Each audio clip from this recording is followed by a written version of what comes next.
Assalamualaikum warahmatullahi wabarakatuh. Halo, saya Wiwi Herni Kunita SPD, guru SD Negeri 010 Kundur Barat. Di sini saya akan memaparkan kegiatan aksi nyata modul 1 budaya positif dengan implementasi budaya positif di SD Negeri 010 Kundur Barat.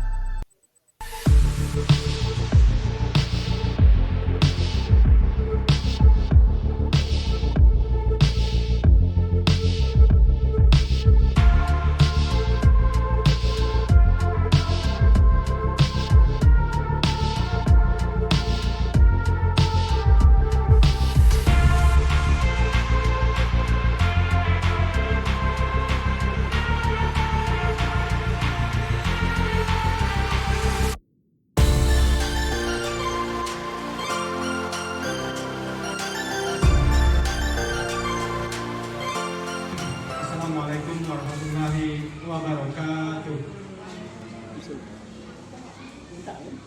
Ibu bapak, ibu hebat yang sama-sama kita hormati, alhamdulillahirrahmanirrahim, pada hari ini kita berkesempatan hadir bersama-sama di ruang majelis guru, tentunya dalam rangkaian kegiatan diseminasi seminar budaya positif, implementasi penerapan budaya SD Negeri 010 Kundur Barat, yang nantinya akan disampaikan oleh Bu Wiwi Herni Kunita sebagai calon guru penggerak angkatan 11 Kabupaten Sukabumi.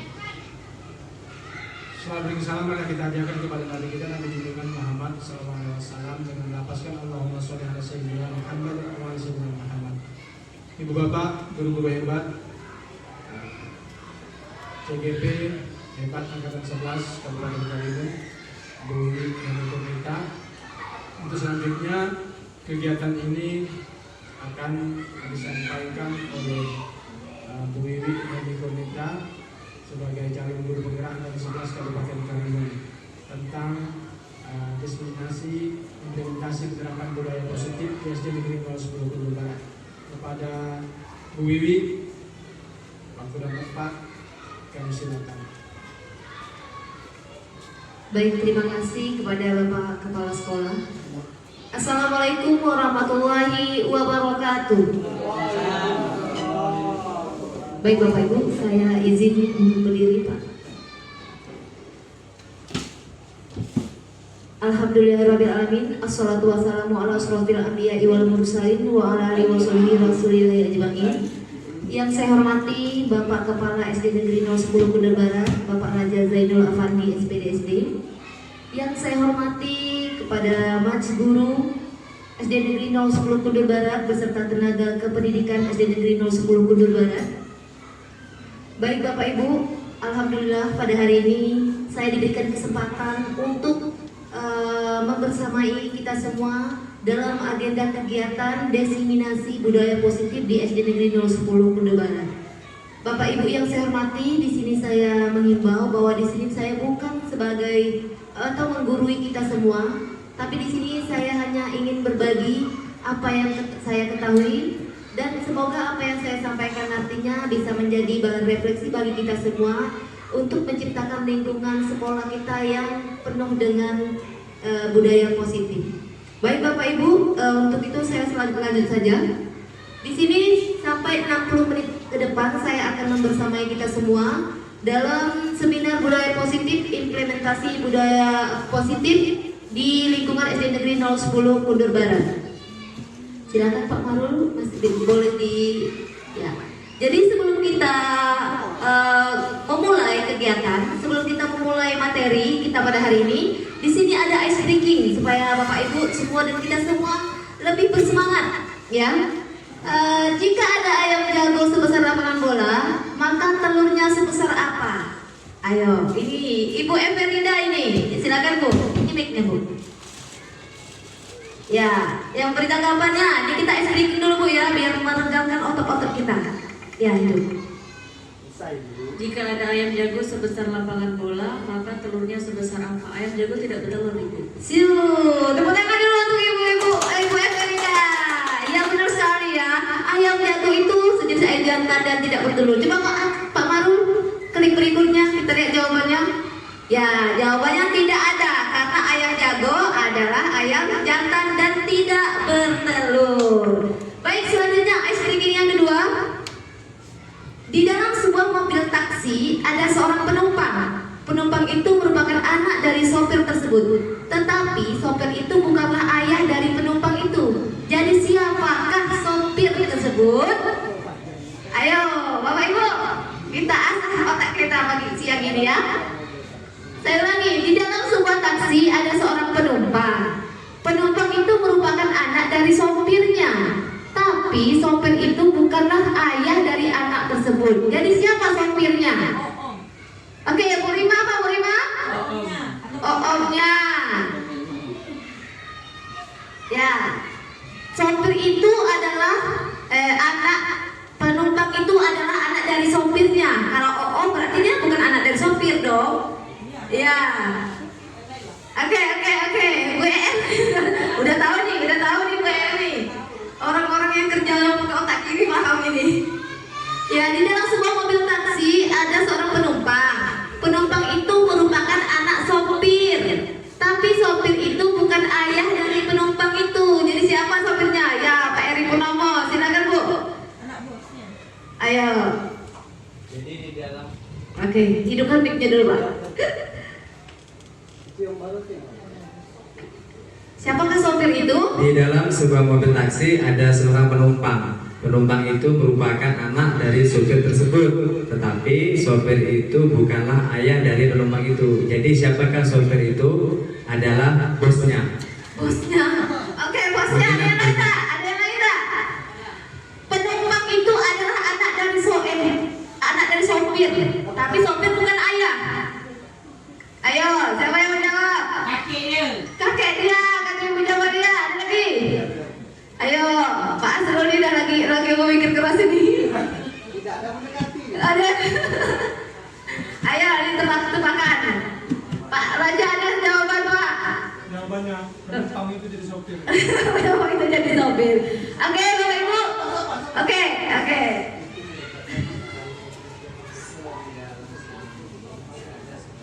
Ayo, masih bisa sedikit lagi.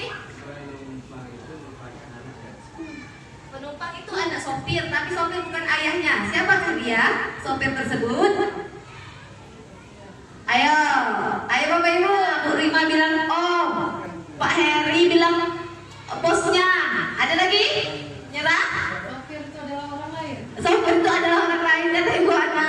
Sementara penumpang itu adalah anak dari sopir, tapi sopir bukan ayahnya. Jadi siapakah sopir itu? Orang lain.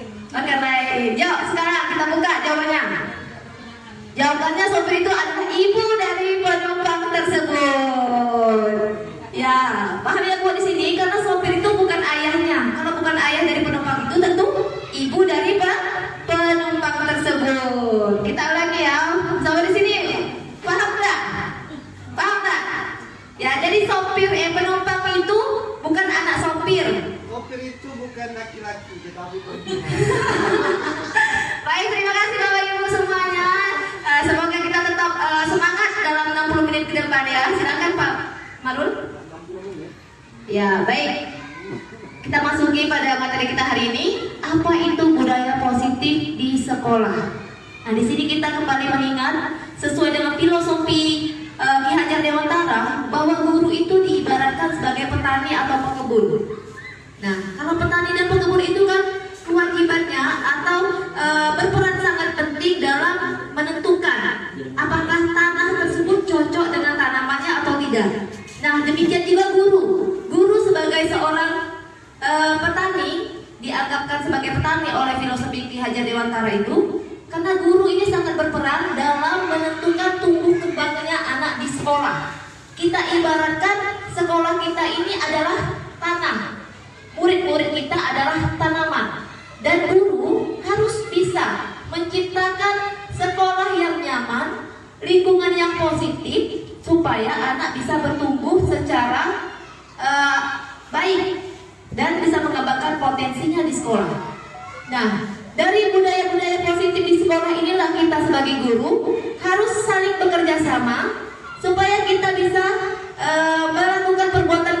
baik, hal-hal yang baik agar bisa dicontoh oleh anak-anak kita di sekolah. Nah, jadi itu budaya positif di sekolah itu apa saja? Kita cari tahu dulu apa sih itu budaya positif di sekolah. Lanjut Pak Barul. Baik.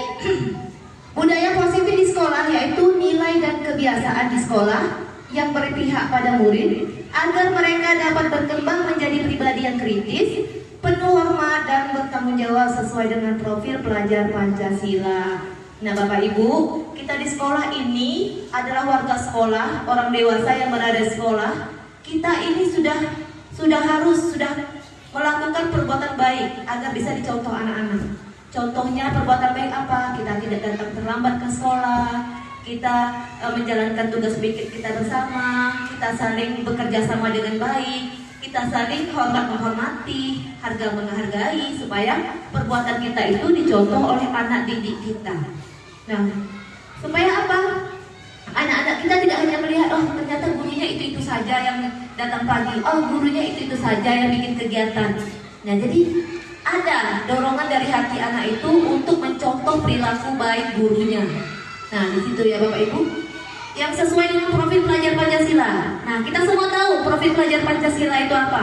Ya, elemen-elemen yang ada dalam profil pelajar Pancasila itu ada ketuhanan yang Maha Esa atau apa? Kemudian ada berkebinekaan global, mandiri, gotong royong, kreatif, ya Bapak Ibu. Nah, nilai-nilai kebaikan yang ada dalam profil pelajar Pancasila itulah yang harus kita tumbuhkan di sekolah kita ini. Baik, lanjut Pak Marul. Nah, konsep inti dari budaya positif, ya, ada beberapa konsep inti dari budaya positif. Yang pertama, perubahan paradigma belajar. Yang kedua, disiplin positif. Yang ketiga, nilai-nilai kebajikan. Yang keempat, kebutuhan dasar manusia. Yang kelima, motivasi perilaku manusia. Yang keenam, posisi kontrol guru. Yang ketujuh, keyakinan kelas, dan segitiga restitusi yang terakhir. Lanjut Pak Harun. Nah Bapak Ibu semua yang saya hormati, kita mulai dengan yang pertama. Ya, yang pertama konsep inti dari budaya positif yang pertama itu paradigma belajar, perubahan paradigma belajar. Ya, kita tahu paradigma belajar kita ini berubah dari tahun ke tahun, dari abad ke abad. Sebelum kita sekarang berada di kurikulum merdeka ini, paradigma belajar kita itu masih paradigma belajar lama, di mana pembelajaran, proses pembelajaran itu berpusat kepada guru yang mengontrol semua kegiatan pembelajaran di kelas, dan anak hanya menerima ilmu dari guru. Ya Bapak Ibu semua. Nah, kemudian pengembangan pengetahuannya hanya bernilai pada pelajaran atau di bidang akademik saja. Nah, itu dari tahun ke tahun perubahan itu terjadi. Di zaman yang sekarang ini, paradigma kita itu pembelajaran itu sudah berpusat kepada peserta didik, bukan lagi guru yang mengontrol semuanya. Tapi peserta didik punya peran penting dalam proses pembelajaran. Dan peserta didik juga diberikan kebebasan untuk menentukan proses pembelajaran yang mereka sukai. Diberi keluasan untuk sebebas-bebasnya mengeksplorasikan apa yang mereka inginkan. Nah, jadi dalam membangun budaya positif di sekolah, sekolah itu harus dapat menyediakan lingkungan yang positif, aman, nyaman, agar siswa mampu berpikir, bertindak dan mencipta dengan merdeka, mandiri dan bertanggung jawab. Disiplin sangat berkaitan dengan kontrol guru terhadap siswa. Nah, walaupun siswa itu diberikan kebebasan, kemerdekaan dalam belajar, namun kita sebagai guru juga harus punya peranan penting untuk mengontrol seluruh tindakan tingkah laku anak-anak kita di sekolah. Lanjut Pak Parul. Nah, ini perubahan paradigma belajar menurut Dr. William Glasser sesuai dengan teori kontrol atau ilusi kontrol. Nah, kita tahu bahwa ilusi itu sesuatu yang dipikirkan orang, sesuatu yang kita pikirkan ya. Ilusinya guru itu mengontrol murid dalam belajar ya. Kemudian semua penguatan positif, efektif dan bermanfaat. Ilusi bahwa kritik dan membuat orang merasa bersalah dapat menguatkan karakter peserta didik.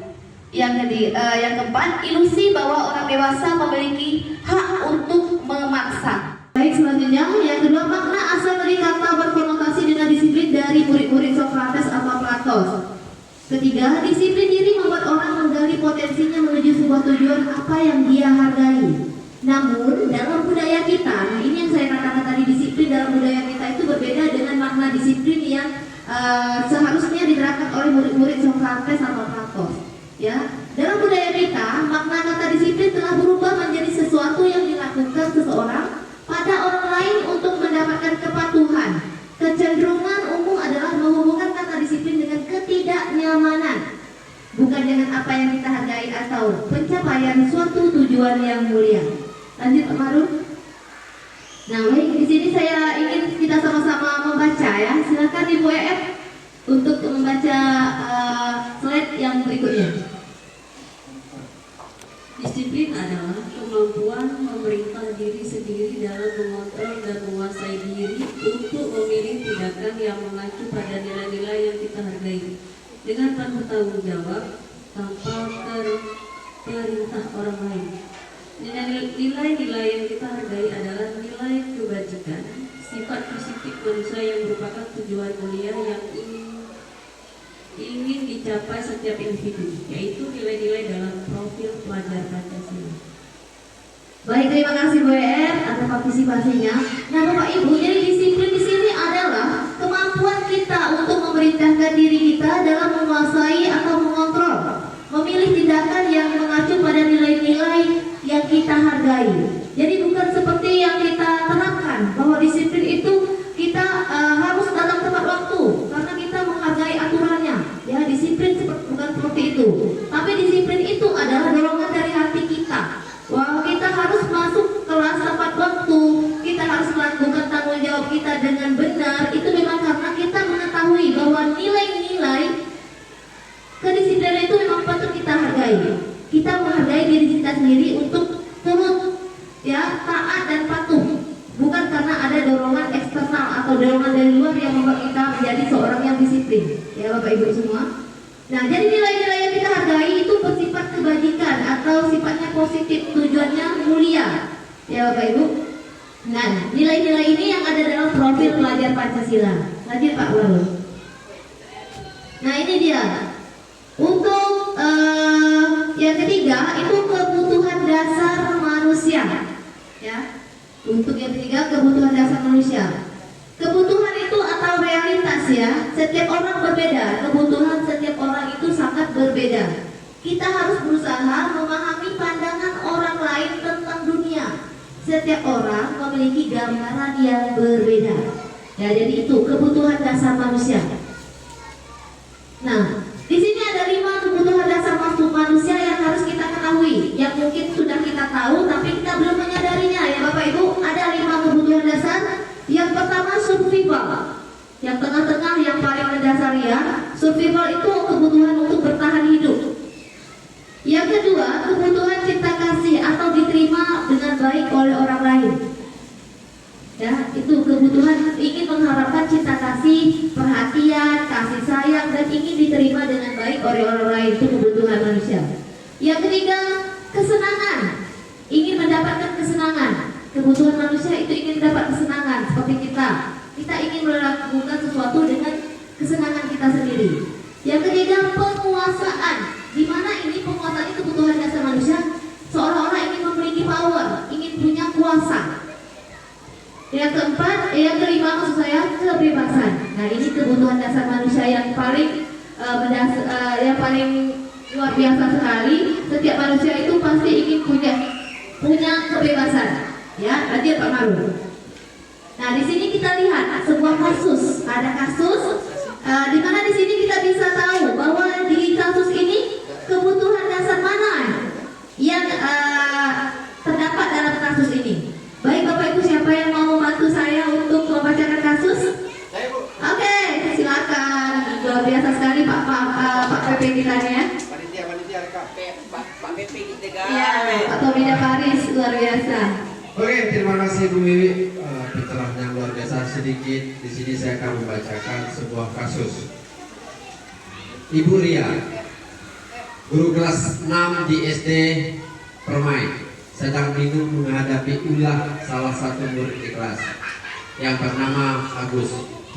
Beberapa anak telah datang dan mengeluhkan Agus yang seringkali meminta bekal makan siang mereka dengan secara paksa.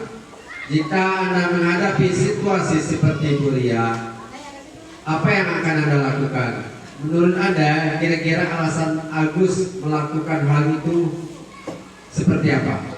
Baik, terima kasih Pak Tommy Jawaris ya sudah membacakan kasus kita pada hari ini. Baik, Bapak Ibu, ini ada kasus dari Bu Ria tentang anaknya Agus ya, dengan tingkah laku dan perilaku Agus di kelas. Dan kira-kira dari kasus ini kita akan mengetahui apa sih kebutuhan dasar yang diinginkan oleh si Agus ini tadi. Ya, karena kita tidak tahu Bapak Ibu, tingkah laku anak kita di kelas itu kan bermacam-macam problemnya. Nah, bagaimana kita menyelesaikannya? Nah, kita harus tahu kebutuhan dasarnya apa dulu, apa yang mereka butuhkan. Oke, lanjut Pak Maru, kita lihat. Nah, dalam konteks penerapan disiplin positif, Ibu Ria sebaiknya mencari tahu alasan Agus melakukan tindakan tersebut agar mengetahui kebutuhan mana yang sedang berusaha dipenuhi oleh Agus. Ya, ini kemungkinan jawaban dari Agus yang akan dicari tahu oleh Ibu Ria. Yang pertama, Agus itu merebut bekal orang lain karena dia lapar. Orang tuanya tidak membawa bekal makan siang. Ya, ini kemungkinan jawaban Agus adalah dia lapar Bu, saya lapar Bu, saya berebut makanan karena saya lapar. Orang tua saya tidak bawa bekal. Ini disebut dengan kebutuhan survival atau kebutuhan bertahan hidup. Nah, setelah kita mengetahui kebutuhan dasarnya, kita harus bisa menyesuaikan. Terutama di kelas saya juga seperti ini, ada anak yang memang merasa dirinya hebat dan perlu ditakuti oleh kawan-kawannya. Nah, kebutuhan dasar yang dia inginkan itu adalah power, penguasaan. Dia ingin merasa menjadi anak yang punya kuasa agar teman-temannya takut. Nah, yang keempat, ketika Agus merasa bosan dengan bekal yang dibawa orang tuanya karena selalu bekalnya sama. Nah, kalau jawabannya Agusnya seperti ini, saya bosan Bu, bapak saya bawa nasi goreng, terus saya nasi lemak pula, ya kan? Nah, berarti di sini Agus itu pingin freedom, pingin kebebasan memilih. Dia tak mau dikasih makan itu aja. Dia mau mencoba makanan yang lain. Jadi dia butuh kebebasan, freedom di sini.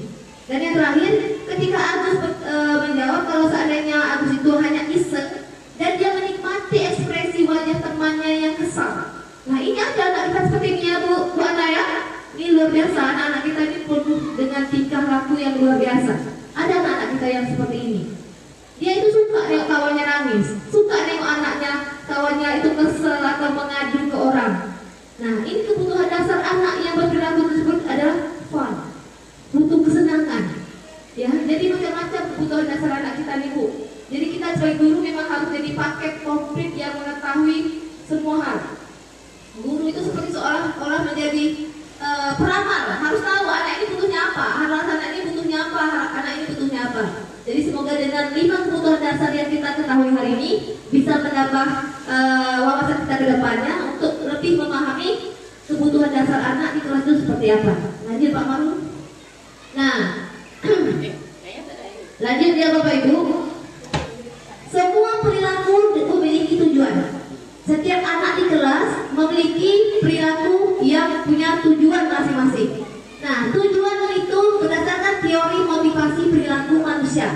Ada tiga teori motivasi perilaku manusia. Nah, saya minta Bapak Ibu yang bantu saya untuk di sini membacakan slide berikutnya. Silakan Pak Asrul. Coba Pak Asrul bantu saya untuk membaca teori motivasi perilaku manusia. Oke, silakan Pak Asrul. Baik, saya gitu hebat.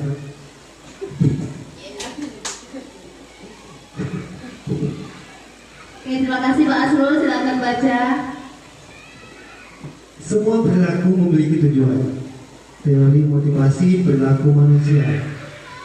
1. Untuk menghindari ketidaknyamanan atau dihukum. Apa yang akan terjadi apabila saya tidak melakukannya? Itu motivasi eksternal. Yang kedua, untuk mendapatkan imbalan dari orang lain atau institusi. Apa yang akan saya dapatkan apabila saya melakukannya?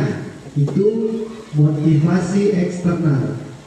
Yang ketiga, untuk menghargai diri sendiri saya akan menjadi orang yang seperti apa apabila saya melakukannya. Itu motivasi internal atau tujuan disiplin positif. Luar biasa. Terima kasih Pak Asrul sudah membantu saya untuk membacakan slide ini. Baik, terima kasih ya. Nah, jadi kita tahu bahwa teori motivasi perilaku manusia itu ada 3 ya. Yang pertama, untuk menghindari ketidaknyamanan atau hukuman. Ini kita bisa lihat dari anak-anak kita. Ketika kita suruh dia membuat tugas, membuat apalah itu tugas ya, dia buat tapi karena dia takut dihukum. Contohnya, saya harus masuk kelas tepat waktu, kalau tidak nanti saya dihukum oleh Ibu Wiwi. Dia melakukan itu karena faktor takut dihukum ya. Dia melakukan ingin masuk kelas itu karena tidak nyaman kalau dihukum. Nah, ini dimaksud dengan motivasi eksternal dari luar, pengaruh dari luar, bukan dari dorongan hatinya sendiri ya. Dia sepertinya dia tidak membuat PR, dia paksakan membuat PR di sekolah. Dia lakukan itu supaya tidak dihukum sama ibu.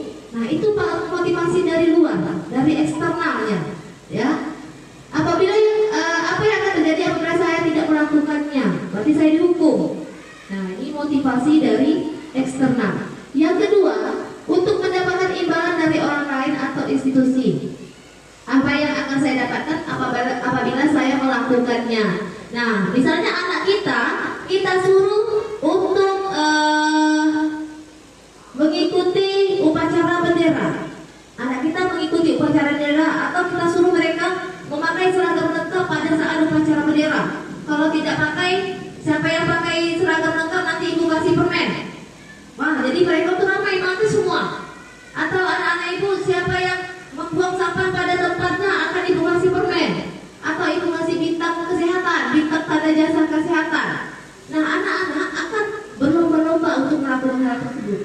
Tapi apakah ini perilaku itu dari motivasi dirinya sendiri? Tentu saja tidak, karena itu masih motivasi eksternal. Dia melakukan itu karena dia ingin mendapat imbalan, ingin mendapat sesuatu dari gurunya. Nah, contoh kita juga guru Bapak Ibu, kita harus masuk kelas tepat waktu begini-begini, karena takut dengan karena Pak Raja sudah mengiming-iming siapa guru yang rajin masuk kelas akan saya berikan penghargaan. Nah, rajin kita masuk kelas. Nah, apakah itu dorongan dari diri kita sendiri? Tidak, itu motivasi dari orang lain. Nah, ketika Pak Raja tidak lagi memberikan kita penghargaan, kita akan melupakan ya kewajiban kita itu. Dan ini motivasi eksternal. Nah, selanjutnya yang ketiga, untuk menghargai diri sendiri. Nah, jadi ini, saya akan menjadi orang seperti apa bila saya melakukannya. Dan kita melakukan perbuatan baik, perbuatan kebajikan itu karena kita menghargai diri kita sendiri.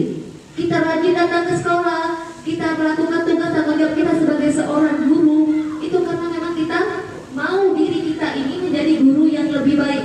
Bukan karena ada faktor eksternal, bukan takut dihukum Pak Raja, bukan mau ingin dapat penghargaan dari Pak Raja, tapi memang dari dorongan. Ibu, selanjutnya itu hukuman dan sanksi atau konsekuensi. Nah, setelah kita mengetahui motivasi anak, kita harus tahu juga hukuman dan sanksi serta konsekuensi. Nah, di sini ada kasus. Saya minta bantuan Bapak Kepala Sekolah untuk membaca kasus ini ya. Boleh Pak? Oh boleh ya, terima kasih. Oke. Untuk kasus berikutnya tentang hukuman, sanksi dan konsekuensi.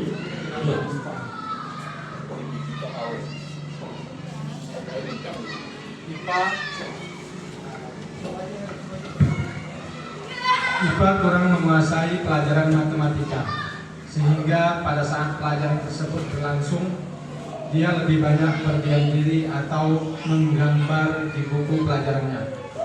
Pada saat guru matematikanya, Pak Seno, menanyakan pertanyaan, IPA menjadi gugup dan tak sengaja menjatuhkan tasnya dari kursi, serta tiba-tiba menjadi gagap pada saat berupaya menjawab.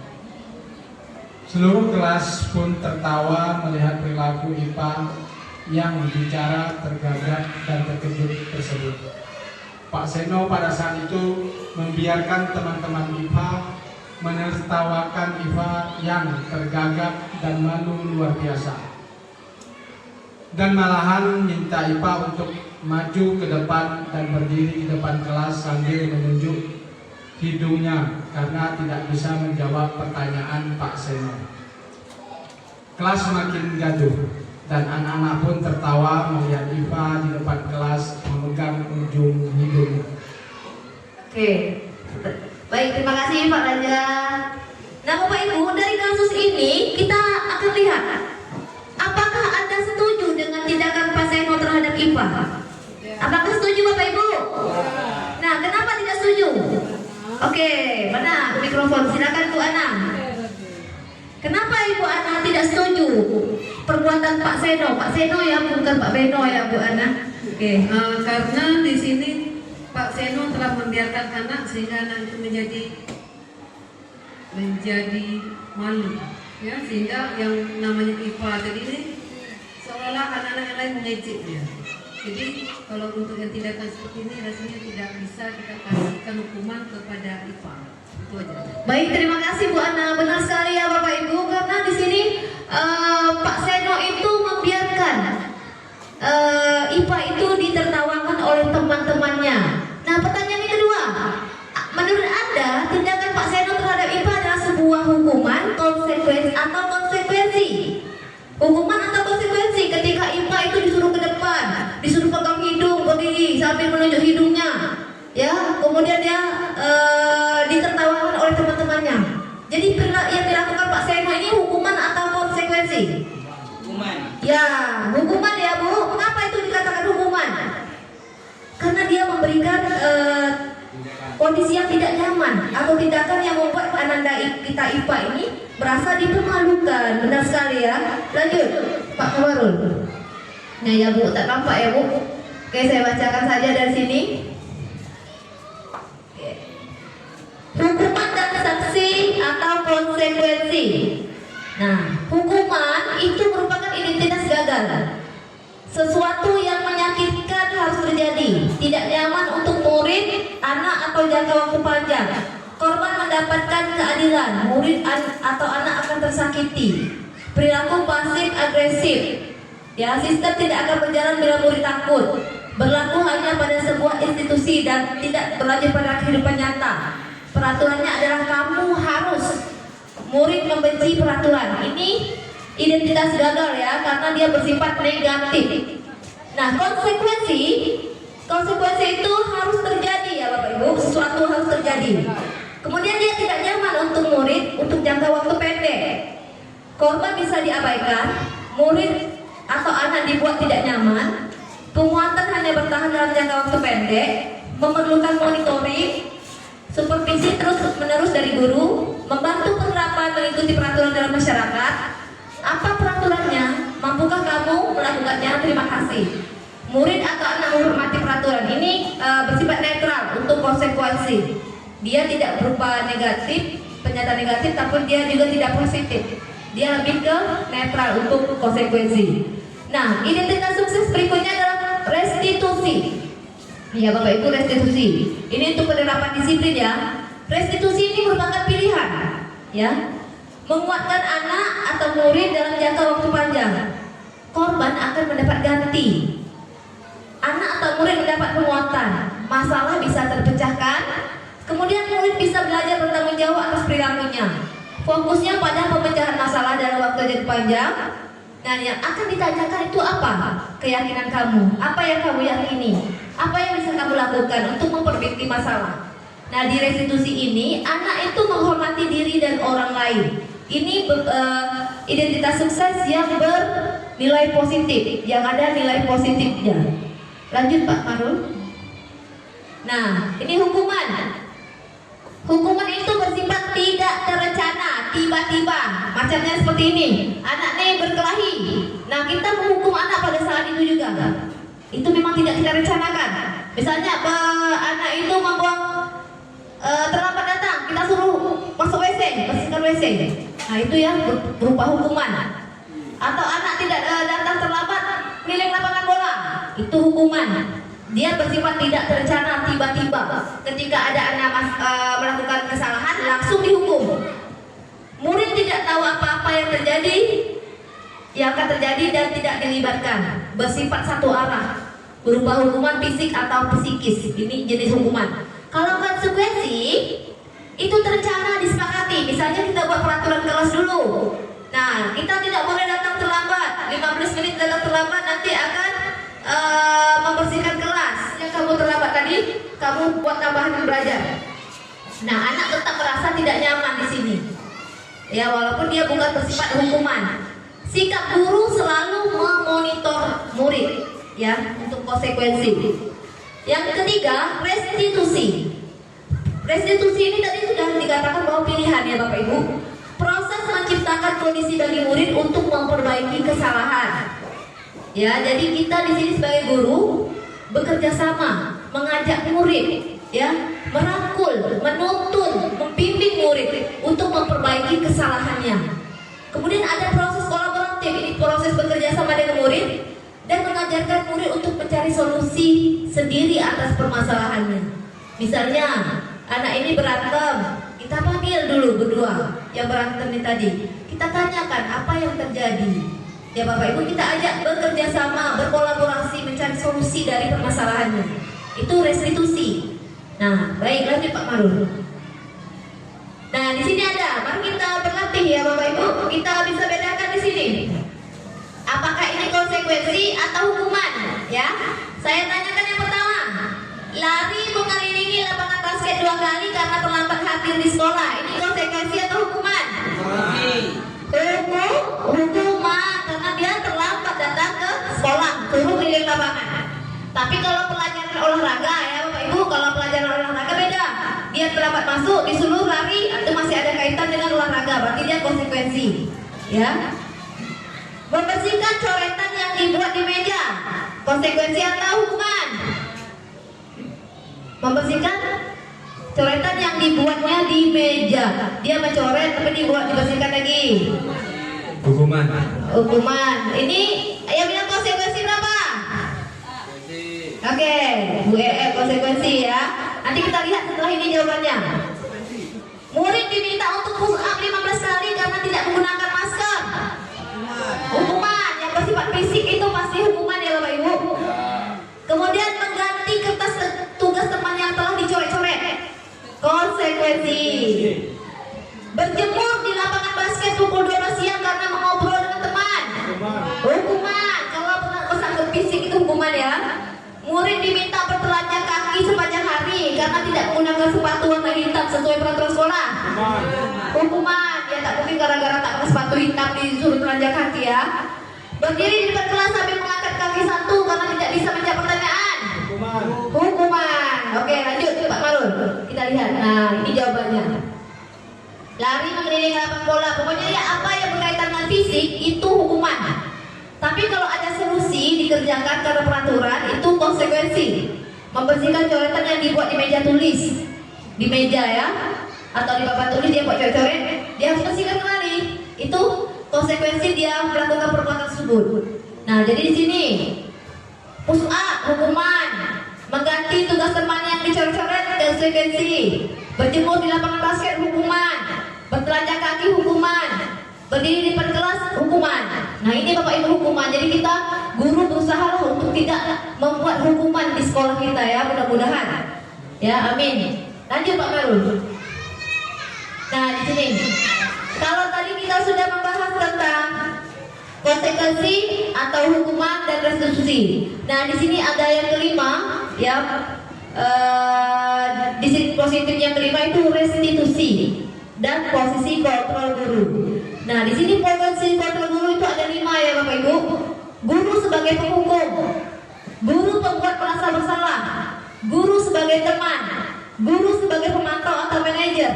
Ini 5 posisi kontrol guru. Dan kita bisa lihat diri kita sendiri, refleksi kembali, cermin kembali diri kita berada di posisi kontrol yang mana.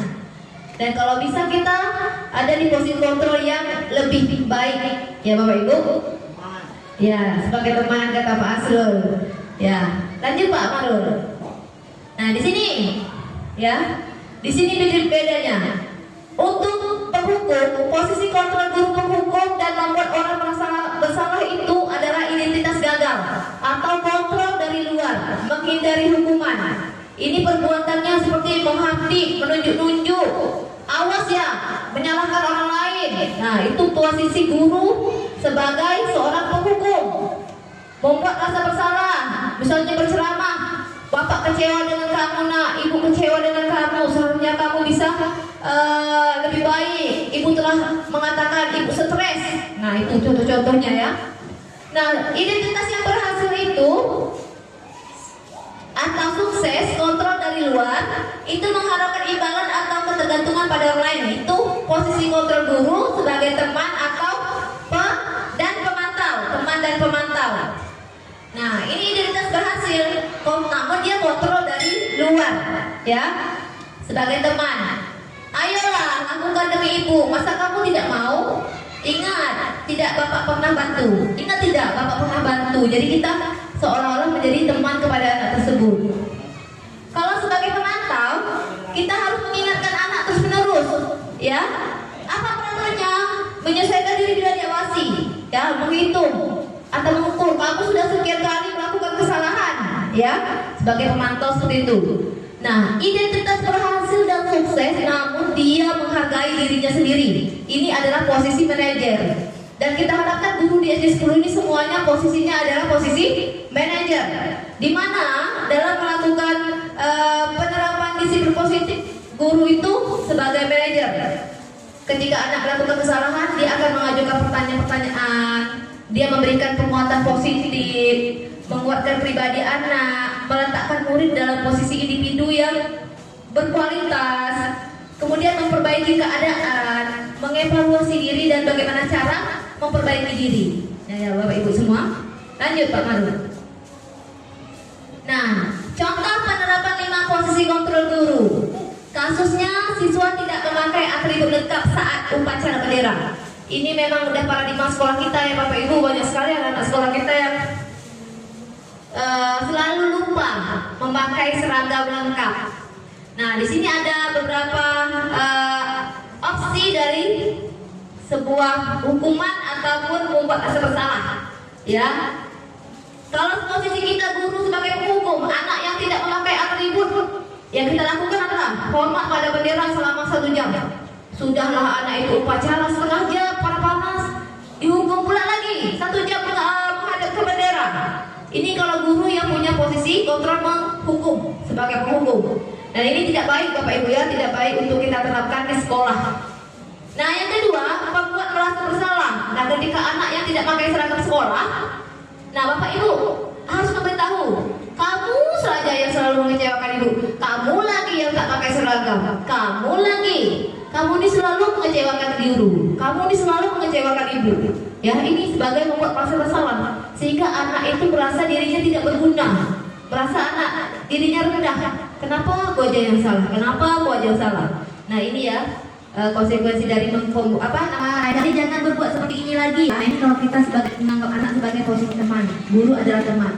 Nah, sebagai pemantau, kamu sudah melakukan serupa, kamu tahu konsekuensinya. Setelah upacara kamu beli atributnya ya ke koperasi, atau jangan diulangi lagi. Nah, ini pemantau, guru sebagai pemantau. Oke, lanjut Pak Marun. Nah, yang terakhir guru, posisi guru sebagai manajer. Oke ya.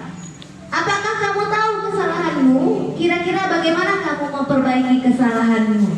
Nah, kalau guru yang sebagai manajer itu seperti itu. Dia akan mencari tahu dulu kesalahannya apa. Nah, kemudian dia akan ajak anak berdiskusi bagaimana cara memperbaiki kesalahannya. Lanjut Pak Marun. Oke. Skip. Oke. Nah, selanjutnya kita ke keyakinan kelas. Bapak Ibu semua, mengapa keyakinan kelas dan bukan peraturan kelas? Nah, ini mengapa keyakinan kelas dan bukan peraturan kelas? Kita di sekolah pasti sudah membuat peraturan kelas semuanya Bapak Ibu ya. Nah, kita harus yang belum membuat keyakinan kelas setelah ini nanti harus membuat keyakinan kelas. Keyakinan kelas itu dibuat dari peraturan kelas yang telah kita buat. Ya Bapak Ibu. Contoh kita keyakinan saya sampaikan bedanya antara peraturan kelas dengan keyakinan kelas. Kalau kalau buat peraturan kelas, dilarang membuang sampah di kelas. Itu kalimat dalam peraturan kelas. Nah, keyakinan kelasnya apa? Menjaga kebersihan kelas. Jadi bedanya, peraturan kelas itu lebih bersifat negatif, namun keyakinan kelas lebih bersifat positif. Nah, dilarang membuat keributan di kelas atau dilarang terlambat masuk kelas. Keyakinan kelasnya adalah disiplin, ya, seperti itu. Lanjut Pak Marul. Nah, ini bedanya. Pembentukan keyakinan kelas. Keyakinan kelas itu bersifat abstrak, berupa pernyataan universal, dibuat dalam pernyataan positif, sedikit saja agar mudah diingat, sesuai dengan kondisi kelas dan sekolah sehingga mudah diterapkan. Semua warga sekolah atau warga kelas dilibatkan saat membuat keyakinan kelas. Nah, itu dari tadi saya bilang ya Bapak Ibu. Kalau peraturan kelasnya sampai 10, maka keyakinan kelasnya 5. Contoh keyakinan kelasnya itu disiplin, menjaga kebersihan, menghargai teman, menghormati guru, patuh, inovatif maksudnya ya. Jadi kalimatnya lebih positif. Lanjut Pak Marul. Nah, segitiga restitusi. Nih Bapak Ibu ya, tadi ya masih pada penerapan disiplin bagian segitiga restitusi. Silakan Ibu. Nah, segitiga restitusi ini suatu proses dialog yang dijalankan oleh guru agar dapat menghasilkan murid yang mandiri dan bertanggung jawab. Tahapan dari segitiga restitusi itu yang pertama, validasi yang pertama menstabilkan identitas. Ya Bapak Ibu, yang pertama menstabilkan identitas. Yang kedua, validasi tindakan yang salah. Yang ketiga, menanyakan keyakinan. Nah, ketika anak kita punya permasalahan di kelas atau di sekolah, ada kasus yang harus mereka lakukan. Nah, kita akan terapkan segitiga restitusi ini dengan 3 tahapan. Menstabilkan identitas dulu, validasi tindakan yang salah, dan yang ketiga menanyakan keyakinan. Nah, kita lihat contohnya di sini. Silakan Pak. Nah, ini yang saya lakukan Bapak Ibu ya. Saya sedikit berbagi praktik baik saya. Suaranya Pak. Tadi Ibu dengar, Ibu dapat laporan dari kelas. Sekarang kan direbutan, Ibu kan di kelas, benar?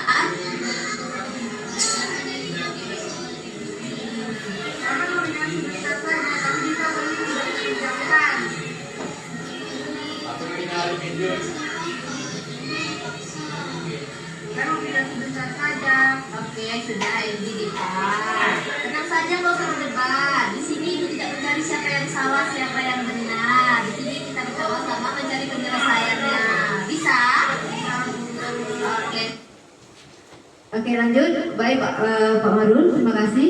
Nah, itu tayangan video dari penerapan restitusi yang saya lakukan di kelas ketika ada anak yang rebutan penggaris. Nah, yang pertama yang saya lakukan itu adalah menstabilkan identitas.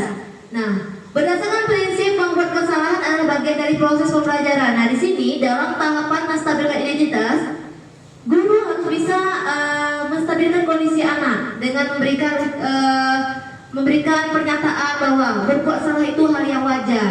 Tidak ada manusia yang sempurna. Ibu juga pernah melakukan itu. Ibu bapak tidak mau mencari siapa yang salah, tapi ibu atau bapak ingin mencari solusi dari permasalahan ini. Dan kamu berhak merasa begitu.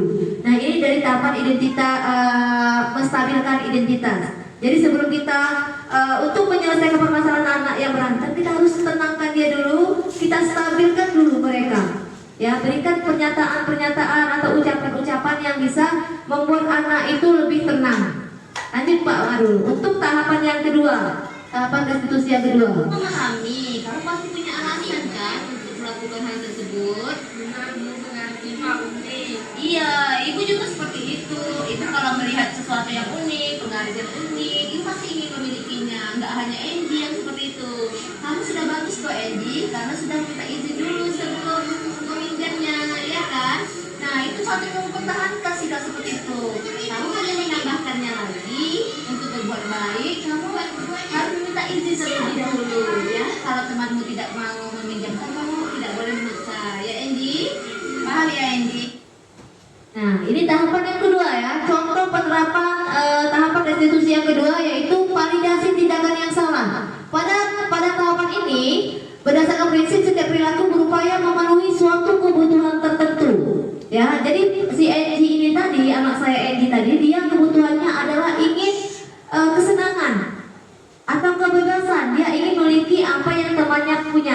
ya Bapak Ibu.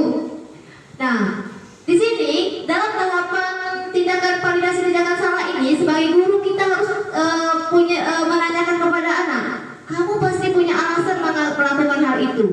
Padahal kamu bisa melakukan yang lebih buruk dari ini ya. Ini kalau seandainya anak kita melakukan tindakan yang terlalu keras ya Bapak Ibu. Kamu patut bangga karena telah melindungi sesuatu yang penting buatmu. Kamu melakukannya karena mempertahankan sesuatu yang baik bagimu. Ya, ini contoh validasi tindakan yang salah. Jadi kita mencoba berada di posisi anak tersebut ya Bapak Ibu. Nah, di sini kita mencoba menjadi anak tersebut. Kalau anak tersebut melakukan hal itu, kita akan mencobanya. Ya, ibu akan seperti itu juga. Kamu tidak salah. Kamu sudah melakukan hal yang benar. Namun kita akan berikan catatan-catatan dari setiap tindakannya. Nah, tahap terakhir dari segitiga restitusi. Silakan Pak Marun. Di tahap terakhirnya ya Bapak Ibu. Kalian memahami keyakinan kelas kita? Nah, apa saja nilai-nilai yang kita yakini, yang kita sepakati? Benar, saling menghormati sesama teman. Nah, kita harus saling menghormati dan menyayangi sesama teman. Kedepannya kamu menjadi orang seperti apa? Orang yang sukses, bertanggung jawab. Baik, gangguan sinyal sedikit ya Bapak Ibu, harap bersabar.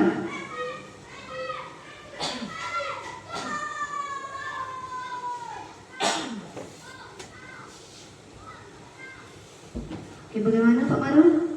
Masih gangguan sinyal?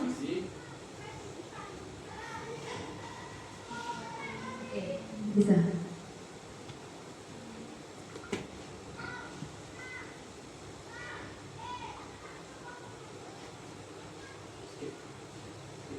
Oke. Jadinya ya. Apakah kalian memahami keyakinan kelas kita? Nah, apa saja nilai-nilai yang kita yakini, yang kita sepakati? Benar, saling menghormati sesama teman. Nah, kita harus saling menghormati dan menyayangi sesama teman. Nanti kedepannya kamu menjadi orang seperti apa? Orang yang sukses, bertanggung jawab. Oke, baik, yang di sini lanjut aja Pak Marun. Nanti dalam tahap tahap terakhir dari segitiga restitusi ini, sebagai guru kita harus menanyakan keyakinan. Ini berdasarkan prinsip teori kontrol bahwa pada dasarnya kita itu termotivasi secara intrinsik. Nah, dalam tahap ini kita akan tanyakan kepada anak tersebut, apa keyakinan kelas kita. Nah, untuk itu kita semua, Ibu Bapak Guru, harus punya keyakinan kelas supaya ketika kita menyelesaikan permasalahan kepada anak, kita sudah ada ya keyakinan kelas yang ingin kita tanyakan kepada anak kita. Nah, nilai-nilai apa yang telah disepakati bersama? Seperti apa gambaran sebuah kelas yang ideal menurut kamu? Kamu ingin menjadi orang yang seperti apa? Nah, ini hal yang harus kita tanyakan kepada anak ketika dalam tahap terakhir menanyakan keyakinan kelas. Oke, Bapak Ibu. Nah, dari segitiga restitusi itu tadi kita dapat melihat kondisi di lapangan. Ketika permasalahannya itu tidak terlalu berat, kita bisa langsung menanyakan keyakinan kelas tanpa perlu dari tahap awal. Ya, memvalidasi memvalidasi tindakan yang salah, langsung keyakinan kelas itu tidak perlu secara berurutan. Kalau memang permasalahannya tidak terlalu besar, kita hanya langsung tinggal tanyakan keyakinan kelas.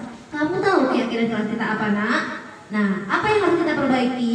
Nah, tapi kalau memang permasalahannya itu berat atau penerapan program disiplin positif, hendaknya guru memiliki standar kepribadian profesional dan sosial yang baik di mana guru mampu merefleksi dirinya dalam posisi kontrol saat ini. Bagaimana perjalanan dirinya sebagai among atau manajer yang menuntun murid-murid menjadi insan yang mandiri, merdeka, bertanggung jawab. Ini sesuai dengan standar nasional pendidikan. Nah, seperti ini Bapak Ibu, penerapan disiplin positif di sekolah. Baik, sebelum saya tutup, ada tanggapan yang akan diberikan kepada saya Bapak Ibu.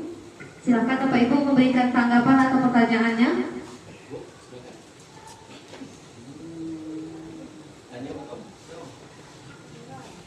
Silakan Bapak Ibu yang memberikan tanggapannya atau pertanyaan untuk saya. Oh baik, Ibu Jamalia, silakan Bu.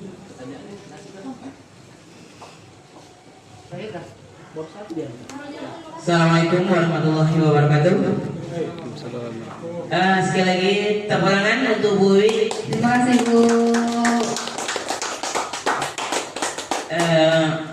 nanti insya Allah akan muncul lagi Pak Asrul, guru penggerak berikutnya. Ya, di sini saya sebagai senior cuman istilahnya apanya? Dulu karena kami kan lama di sini kan, jadi asam garam pahit mau kata orang tuh hukum anak ke apa ke, kami dulu kan tak tahu istilah ini kan. Jadi kami hanya berbuat yang kami anggap mungkin itu yang terbaik untuk anak. Kadang-kadang hukuman itu perlu, kadang-kadang. Itu kalau bagi saya sendiri, soalnya saya sudah menerapkan hal itu, tapi hukuman yang wajar. Karena gini, kalau yang apa tadi, yang satu lagi hukuman dengan apa namanya tadi? Ibu memberi penghukum sebagai posisi kontrol guru sebagai penghukum. Ada istilah ada tadi. Konsekuensi. Konsekuensi. Kalau konsekuensi tidak juga kita perlu ada sedikit hukuman. Tapi hukumannya tidak hukuman yang berat lah gitu. Hal ini pernah saya lakukan dulu, berapa belas tahun yang lalu lah. Kan macam-macam kelakuan anak itu kan macam-macam. Jadi pernah, mungkin saya pun dikenal dulu guru yang agak sedikit galak. Di kelas tuh setiap hari, ini saya ngajar ini baru 2 tahun aja lah nih berbagi dengan Kamarul. Dulu puluhan tahun saya sendiri, 12 kelas, 11 kelas saya sendiri. Jadi macam-macam kelakuan anak tuh yang saya temui. Jadi setiap hari itu laporan tuh macam-macam. Dan yang saya masih ingat lagi sampai saat ini tuh ada saya hukum anak. Setiap hari yang lapor dengan saya sebut, Bu, si Anu tuh nyebut bab 1. Paham tak bab 1? Iya Bu, paham. Paham tak? Bu, yang itu nyebut bab 1 Bu. Hari-hari terdengar telinga saya. Jadi lah saya buat yang tadi tuh tak juga mempan. Akhirnya saya buat sedikit hukuman. Tapi hukuman yang saya programkan, siapa yang nyebut benda ni lagi, besok ibu cabai dulu. Memang saya bawa ada dari rumah, lada kecil. Tak siapa yang alami itu yang saya ingat, Wipi anak ketik. Jadi yang waktu itu memang yang betul-betul nyebut benda itu, saya cabaikan dulu. Yang kalau tengok pada itu kan memang agak sedikit keras gitu kan. Tapi alhamdulillah banyak orang tua yang support. Bagus Bu, anak kami lah tak ada lagi nyebut benda itu Bu. Termasuklah si Tuti kalau jumpa saya, sampai hari ini si Wibi itu tak pernah lagi Bu nyebut benda itu. Jadi itulah saya nilai kadang-kadang hukuman itu perlu. Demikian Bu. Terima kasih Bu Jamalia, tepuk tangan untuk Ibu Jamalia atas tanggapan yang berbeda. Ya baik Bu, benar sekali Bu ya. Ibu tadi mengatakan Ibu di sini sebagai senior, memang kita tahu Ibu di senior di sini sudah banyak asam garam di sini. Itu tadi yang saya katakan bahwa kita itu mengalami paradigma yang berubah dari tahun ke tahun. Ya Bu, jadi perubahan disiplin positifnya juga seperti itu. Ya, kalau Ibu mengatakan hukuman itu perlu, ya memang kita itu sesuai dengan filosofi Ki Hajar Dewantara, menuntun atau membimbing murid itu sesuai dengan kodrat alam dan kodrat zamannya. Jadi setiap zaman yang berubah itu kita akan melakukan perubahan cara pemecahan masalahnya. Dan mungkin karena anak dulu mungkin cocok kita terapkan hal-halnya seperti itu. Namun kalau kita bawa ke sekarang, hal itu sudah tidak cocok lagi untuk diterapkan Ibu. Jadi yang Ibu lakukan terdahulu itu bukan suatu kesalahan, yaitu sebagai perbandingan kita untuk melakukan yang lebih baik lagi pada hari ini. Dan tahun ini kita sekarang ini kodrat zamannya anak sekarang ini, Gen Z kita yang sekarang ini, ya cara penanganannya juga harus lebih berbeda dari anak-anak yang sebelumnya. Itu tadi saya katakan sebagai paradigma atau perubahan dalam proses belajar ya Ibu. Jadi memang benar sekali yang Ibu katakan, anak-anak kita ini tingkah lakunya luar biasa. Dan kita guru butuh keterampilan, untuk mengelola kelas, mengelola dan mengontrol anak. Dan semoga kami mengucapkan terima kasih Ibu Jamalia yang sudah sekian lama mengabdi di sini. Jadi juga contoh bagi diri saya bagaimana cara untuk mengontrol anak di sekolah. Terima kasih Ibu. Baik Ibu Bapak semuanya, demikian saya harapkan apa yang saya sampaikan di sini pada hari ini tidak bermaksud menggurui kita semua. Saya hanya ingin berbagi apa yang saya ketahui, dan mungkin kita sama-sama, saya mengajak kita sama-sama untuk menerapkan disiplin positif ini di sekolah yang kita cintai ini. Semoga kedepannya sekolah kita ini lebih bisa memberikan lingkungan positif yang membuat anak nyaman untuk sekolah di sini. Anak-anak senang untuk sekolah di sini karena guru-gurunya memang luar biasa. Itu yang saya sangat harapkan. Ini saya mengajak teman-teman semua dan juga mengingatkan saya kedepannya kalau saya melakukan kesalahan, kita sama-sama saling membenahi diri. Demikian Bapak Ibu. Silakan Pak Marun. Saya rasa hanya itu yang saya bisa sampaikan dalam kegiatan ini. Saya mohon maaf jika apa yang saya sampaikan ada tersilap kata, tersalah bahasa atau tidak pada tempatnya. Saya harapkan kedepannya kita menjadi guru yang lebih baik untuk kemajuan sekolah kita bersama. Terima kasih atas waktu dan kesempatannya. Saya ucapkan wassalamualaikum warahmatullahi wabarakatuh. Saya lanjutkan, silakan Pak untuk menutup. Kasih tepuk tangan dulu Pak.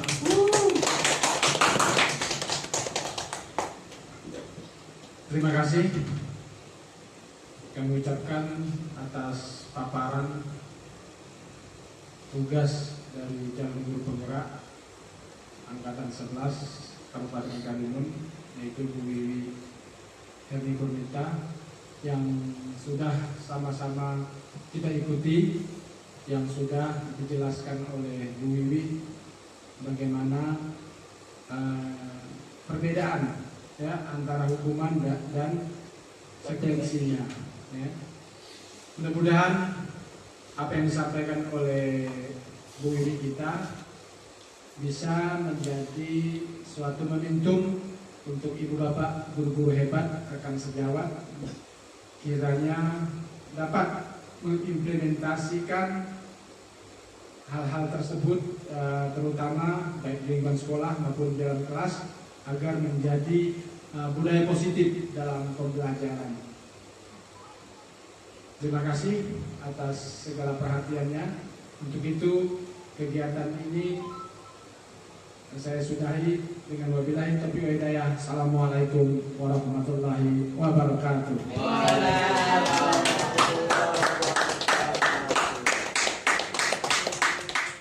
Selanjutnya, implementasi keyakinan kelas. Di sini, saya membuat keyakinan kelas bersama murid kelas 6 dan menyepakatinya. Kita akan membuat keyakinan kelas. Nah, kalau sebelumnya kita sudah membuat kesepakatan kelas. Sudah berapa kali kita buat kesepakatan kelas? Ya. Apa contoh kesepakatan kelas? Tidak boleh membuang sampah di bawah meja. Tidak boleh membuang sampah di bawah meja. Apalagi contoh kesepakatan kelas kita? Tidak boleh terlambat. Tidak boleh terlambat. Apalagi contoh kesepakatan kelas kita? Tidak boleh makan dalam kelas. Tidak boleh makan dalam kelas. Apalagi Jenata? Tidak.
Selanjutnya, mensosialisasikan kepada murid penerapan karakter profil pelajar Pancasila. Pelajar Pancasila adalah perwujudan pelajar Indonesia sebagai pelajar sepanjang hayat yang memiliki kompetensi global dan berperilaku sesuai dengan nilai-nilai Pancasila dengan 6 ciri utama: beriman bertakwa kepada Tuhan Yang Maha Esa, berakhlak mulia, berkebinekaan global, bergotong royong, mandiri, dan bernalar kritis.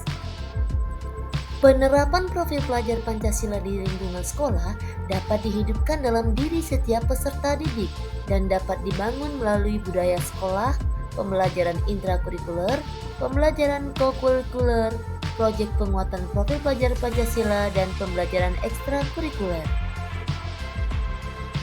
Maka dari itu, penguatan profil pelajar Pancasila ini diharapkan dapat menjadi sarana yang optimal dalam mendorong peserta didik menjadi pelajar sepanjang hayat yang kompeten, berkarakter, dan berperilaku sesuai dengan nilai-nilai Pancasila. Dan kegiatan terakhir, saya mendokumentasikan seluruh kegiatan aksi nyata penerapan budaya positif di sekolah.